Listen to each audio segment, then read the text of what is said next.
तो हेलो बच्चों, स्वागत है आप सभी का राहुल एकेडमी की एक और बेहतर वीडियो में। तो प्यारे बच्चों, आज की इस वीडियो में हम लोग पढ़ने वाले हैं कक्षा 12 के भौतिक विज्ञान का एक मोस्ट इंपॉर्टेंट क्वेश्चन जो आपके बोर्ड के एग्जाम में हर साल पूछा जाता है। तो प्यारे बच्चों, आज की जो हमारी मुख्य टॉपिक है वो है चोक कुंडली। तो प्यारे बच्चों, आज की इस वीडियो में हम लोग समझने वाले हैं कि चोक कुंडली कहते किसे हैं, इसकी संरचना, कार्यविधि और सिद्धांत को पूरा डिटेल डिस्कस करने वाले हैं। बस आपसे रिक्वेस्ट है कि वीडियो को शुरू से लेकर के लास्ट तक देखिएगा, तभी चीजें आपको समझ में आएगी। तो चलिए बच्चों, बिना किसी देरी के आज की वीडियो को शुरू करते हैं। तो प्यारे बच्चों, सबसे पहले हम लोग समझेंगे कि चोक कुंडली कहते किसे हैं। तो प्यारे बच्चों, जो चोक कुंडली होता है बेसिकली क्या होता है, प्रेरकत्व कुंडली होती है। लेकिन परिभाषा क्या होती है कि इसमें कि कहेंगे कि चोक कुंडली वह युक्ति या उपकरण है जिसकी सहायता से प्रत्यावर्ती धारा परिपथ में प्रवाहित धारा के मान को नियंत्रित किया जा सकता है। यानी कि प्रत्यावर्ती धारा के मान को घटाया और बढ़ाया जा सकता है, वो भी बिना किसी ऊर्जा हानि के या बिना किसी शक्ति क्षय के। ठीक है, बात समझ में आ रही। यानी कि इसमें यह कहा गया है कि जो चोक कुंडली होता है, इसके द्वारा हम लोग क्या करते हैं, प्रत्यावर्ती धारा परिपथ में क्या करते हैं, जो प्रवाहित धारा होती है उसके धारा के मान में हम परिवर्तन कर सकते हैं। यानी घटा भी सकते हैं, बढ़ा भी सकते हैं बिना किसी ऊर्जा हानि के, या कह सकते हैं बिना किसी शक्ति क्षय के। बात समझ में आ रही। तो यही चीज यहाँ पर परिभाषा में लिखा गया है कि चोक कुंडली एक ऐसी युक्ति है जिसके द्वारा बिना ऊर्जा हानि के परिपथ में धारा को नियंत्रित किया जा सकता है। बात समझ में आ रही। यदि प्यारे बच्चों थोड़ा सा भी डाउट होगा तो एक बार वीडियो को बैक करके पुनः देखिएगा, हर एक चीजें समझ में आ जाएगा। ठीक है, तो आइए अब हम लोग यहाँ पर इसकी संरचना को समझते हैं। ठीक है, तो यहाँ पर हेडिंग लगाएंगे संरचना। ठीक है, तो प्यारे बच्चों सबसे पहले संरचना में हम लोग इसका चित्र बनाएंगे। तो प्यारे बच्चों, जो कुंडली होती है वो बेसिकली क्या होता है, नर्म लोहे की पटलित क्रोड लिया जाता है। उस नर्म लोहे की पटलित क्रोड पर मोटे तांबे के तार के अनेक फेरे लपेट करके बनाया जाता है। जैसे कि मान लेते हैं कि ये हमारा क्या है, नर्म लोहे की पटलित क्रोड है। ठीक है, और इसके ऊपर अनेक फेरे तांबे के मोटे तार लेंगे। ठीक है, और इसके ऊपर क्या करेंगे, अनेक फेरे लपेट देंगे। ठीक है, जब अनेक फेरे लपेट दिया जाएगा तो ये जो उपकरण तैयार होगा यही हमारा क्या कहलाता है, चोक कुंडली कहलाता है। ठीक है, तो आइए यहाँ पर हम लोग बनाते हैं चित्र। सबसे पहले यहाँ पर प्यारे बच्चों क्या होगा कि एक नर्म लोहे की पटलित क्रोड लेंगे। ठीक है, ये हमने ले लिया नर्म लोहे की एक पटलित क्रोड। ठीक है, और इसके ऊपर प्यारे बच्चों हम क्या कर रहे हैं कि मोटे तांबे के तार के अनेक फेरे लपेट दिए। ठीक है, तो इसके ऊपर हम क्या कर रहे हैं कि मोटे तांबे के तार के अनेक फेरे इस तरह से लपेट दिया जाए। ठीक है, ये इस तरह से लपेट दिया जाए तो प्यारे बच्चों ये जो उपकरण हमारा प्राप्त होगा यही हमारा क्या कहलाता है, चोक कुंडली कहलाता है। ठीक है, तो इसको हम लोग कुछ ऐसे निकाल दें और यहां पर हम क्या करें, एक बल्ब, विद्युत बल्ब जोड़ दे रहे हैं। ठीक है, एक विद्युत बल्ब जोड़ दे रहे हैं और साथ में यहाँ पर हम क्या करें, प्रत्यावर्ती धारा यानी वोल्टेज यहाँ पर जोड़ दे रहे हैं लास्ट में। ठीक है, तो प्यारे बच्चों ये हमारा जो उपकरण तैयार होगा यही हमारा क्या कहलाता है, चोक कुंडली कहलाता है। यहाँ पर नाम दे देते हैं प्यारे बच्चों, ये जो हमारी रॉड लगाई गई ये क्या है, नर्म लोहे की पटलित क्रोड है।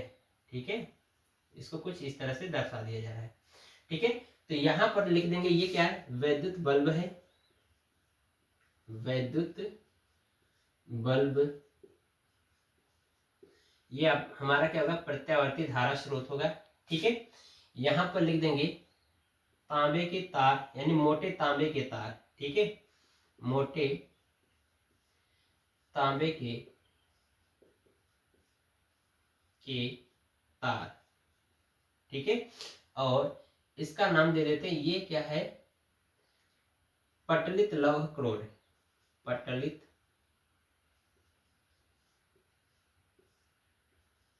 लौह क्रोड। ठीक है, तो ये प्यारे बच्चों हमारा चित्र बन करके तैयार हो गया। अब बनाया क्या गया है, कैसे बनाया गया, यहाँ पर क्या किया गया प्यारे बच्चों कि नर्म लोहे की पटलित क्रोड के ऊपर मोटे तांबे के तार के अनेक फेरों को लपेट करके चोक कुंडली बनाई जाती है। ठीक है, तो संरचना में यही लिखेंगे। ठीक है, तो यहाँ पर लिखेंगे लिखेंगे नर्म लोहे के पटलित पटलित क्रोड के ऊपर नर्म लोहे के पटलित क्रोड के ऊपर मोटे मोटे तांबे के तार मोटे तांबे के तार के अनेक फेरे को लपेटकर अनेक फेरे को लपेटकर कर बनाई जाती है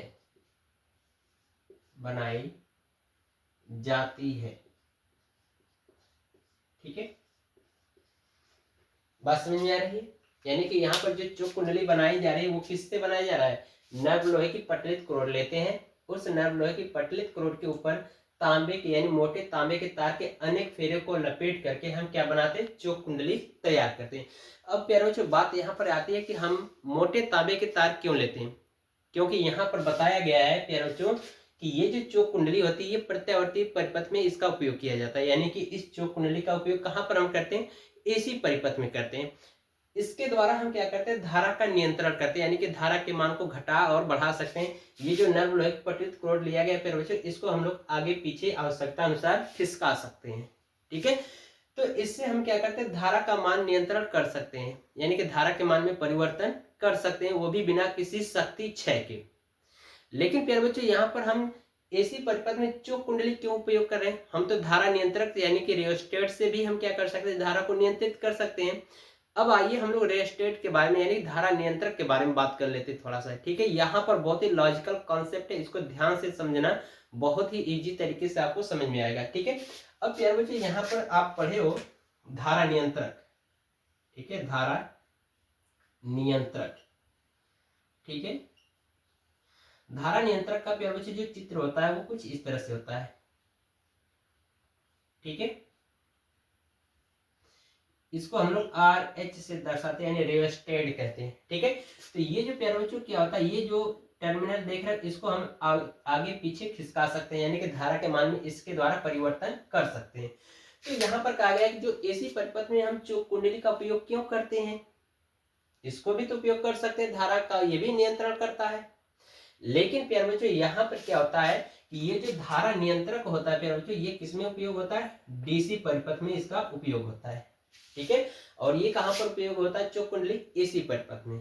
ठीक है, लेकिन यहाँ पर देखो, अगर हम इस धारा नियंत्रक को एसी परिपथ में लगाएंगे तो ये भी क्या होता है? धारा को नियंत्रित करेगा, लेकिन इसके लगाने से एक हमें क्या नाम हानि होगी, उसका क्या होगा? शक्ति हानि बोला जाता है।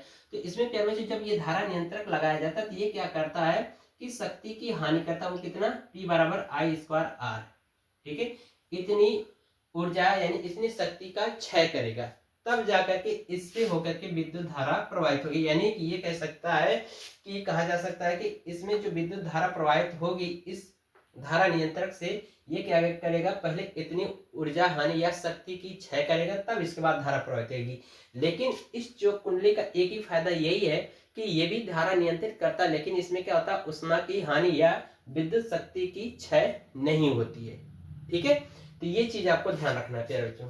अब यहाँ पर देखो, यहाँ पर शक्ति क्षय क्यों नहीं हो रहा है चोक कुंडली में, इसका भी रीजन समझ लो। ठीक है, फिर इसके बाद इसका संरचना पूरा कंप्लीट देखेंगे हम लोग। ठीक है, समझना बहुत जरूरी है प्यारे बच्चों, समझ जाओगे तो चीजें आपको हर एक चीज आसान हो जाएगा। ठीक है, तो प्यारे बच्चों यहाँ पर देखो, एक चीज मैंने बताया था, प्रतिरोधों को प्रभावित करने वाले कारक।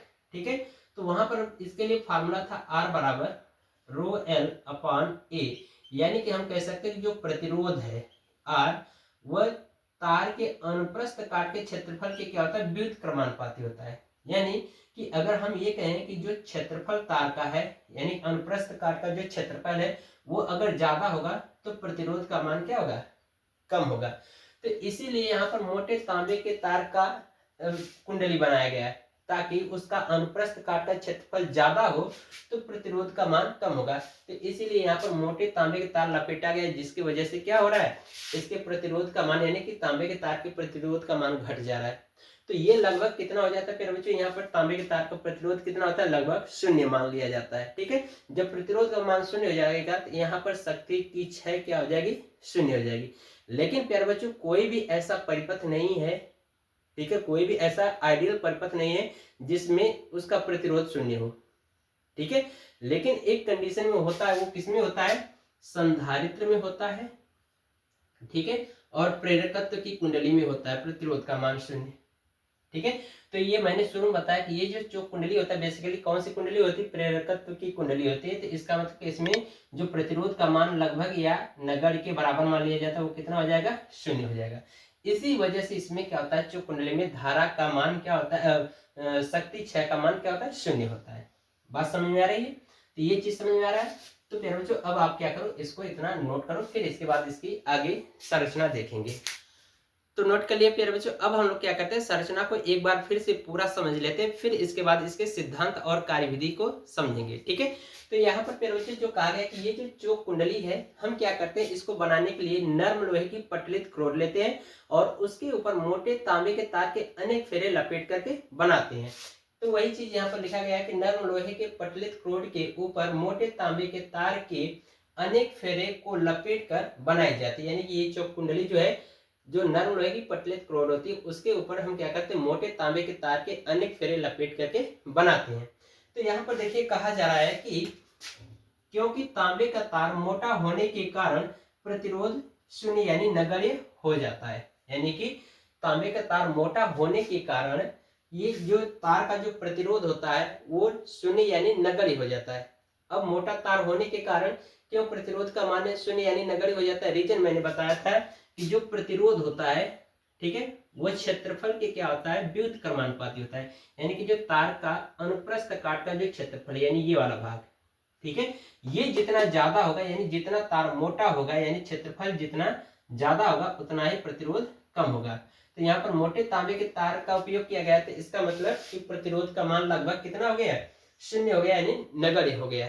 ठीक है, तो यही चीज कहा गया है कि क्योंकि तांबे का तार मोटा होने के कारण प्रतिरोध शून्य यानी नगण्य हो जाता है। और कहा जा रहा है कि इसके विपरीत तार के फेरों की संख्या अधिक होने के कारण प्रेरकत्व बहुत अधिक हो जाता है। यानी कि जस्ट इसके विपरीत प्यारे बच्चों, ये जो तांबे के तार के जो अनेक फेरे लपेटे गए, जितना ज्यादा फेरे लपेटे जाएंगे उतना ही इस चोक कुंडली का जो प्रेरकत्व का मान होता है वो अधिक होगा। ठीक है, तो वही चीज यहाँ पर कहा गया है कि इसके विपरीत तार के फेरों की संख्या अधिक होने के कारण प्रेरकत्व बहुत अधिक हो जाता है। बात समझ में आ रही है, तो इसको आप नोट करो। अब हम लोग इसका सिद्धांत और कार्यविधि देखेंगे। ठीक है, तो इसको नोट कर लीजिए।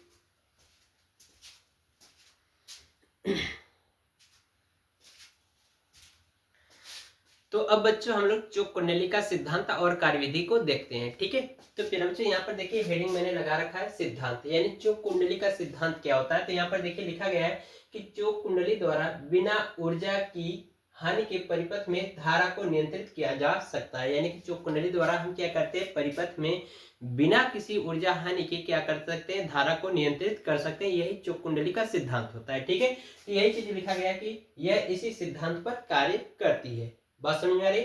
अब प्यारे बच्चों हम लोग क्या करते हैं, चोक कुंडली का कार्यविधि देख लेते हैं, वो भी गणितीय विधि द्वारा। यानी कि हम क्या करेंगे, गणितीय गणना के द्वारा इसको समझेंगे। ठीक है, तो यहाँ पर देखिए मान लिया कि जो कुंडली है उसका प्रेरकत्व कितना L है और परिपथ का जो प्रतिरोध यानी तार है, तो तार का कुछ न कुछ प्रतिरोध का मान होगा, तो वो हमने मान लिया कि क्या है, R है। ठीक है, तो यही चीज यहाँ पर लिखा गया है कि माना कुंडली का प्रेरकत्व L तथा प्रतिरोध कितना R है, तब परिपथ की प्रतिबाधा क्या हो जाएगी। तो यहाँ पर लिखेंगे तब परिपथ की प्रतिबाधा, ठीक है, तब परिपथ की प्रतिबाधा के बच्चों क्या हो जाएगा, इसका सूत्र होता है Z बराबर करड़ी में R का स्क्वायर प्लस XL का स्क्वायर हो जाएगा। चूंकि प्यारे बच्चों हमें पता है कि XL बराबर होता है ओमेगा L। ठीक है, तो यहाँ पर मान रख देंगे तो ये हो जाएगा Z बराबर करड़ी में R का स्क्वायर प्लस ओमेगा L का होल स्क्वायर। ठीक है, ये परिपथ की क्या हो जाएगी, प्रतिबाधा हो जाएगी। अब प्यारे बच्चों यहाँ पर कहा गया है कि ये जो इसमें जो शक्ति की जो क्षय है वो क्या होती है, शून्य होती है। तो यहाँ पर हम क्या करेंगे, इसकी शक्ति क्षय निकालेंगे। तो यहाँ पर लिखेंगे अतः परिपथ में अतः परिपथ में औसत शक्ति 6, औसत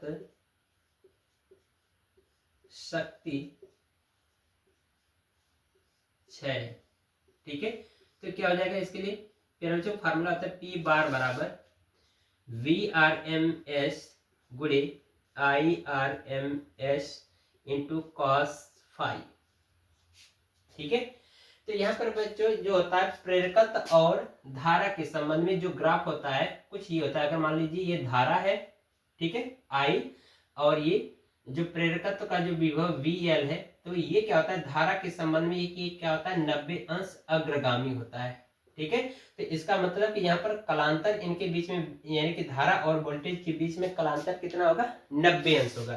तो यहाँ पर हो जाएगा फाई बराबर कितना 90 अंश।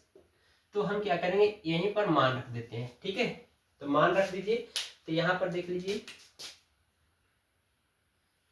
तो यहाँ पर फिर बच्चों हम क्या करेंगे फाई की जगह पे कितना रख देंगे 90 अंश रख देंगे। तो ये हो जाएगा पी बार बराबर, यानी औसत शक्ति पी बार बराबर क्या हो जाएगा VRMS गुणे IRMS cos 90 अंश। cos 90 अंश का फिर बच्चों मान होता है 0, तो यहाँ पर 0 रख देंगे। तो हो जाएगा पी बार बराबर VRMS इंटू IRMS गुणे 0। तो 0 का गुणा करा देंगे तो ये पूरा पद क्या हो जाएगा 0 हो जाएगा। तो पी बार बराबर क्या हो जाएगा 0। तो इस तरह से देख रहे हो प्यारे बच्चों कि इस चौक कुंडली द्वारा हम क्या कर सकते हैं धारा को नियंत्रित कर सकते हैं बिना किसी शक्ति क्षय के। बात समझ में आ रही है। तो इस तरह से प्यारे बच्चों जो आज की हमारी जो टॉपिक है वो कंप्लीट है। तो आशा करते हैं आपको हर एक चीज समझ में आया होगा। यदि प्यारे बच्चों थोड़ा सा भी डाउट होगा तो वीडियो को बैक करके दोबारा देखिएगा, हर एक चीजें समझ में आएगा। तो आपसे मिलते हैं अगले वीडियो में, तब तक के लिए गुड बाय, थैंक यू, जय हिंद बच्चों।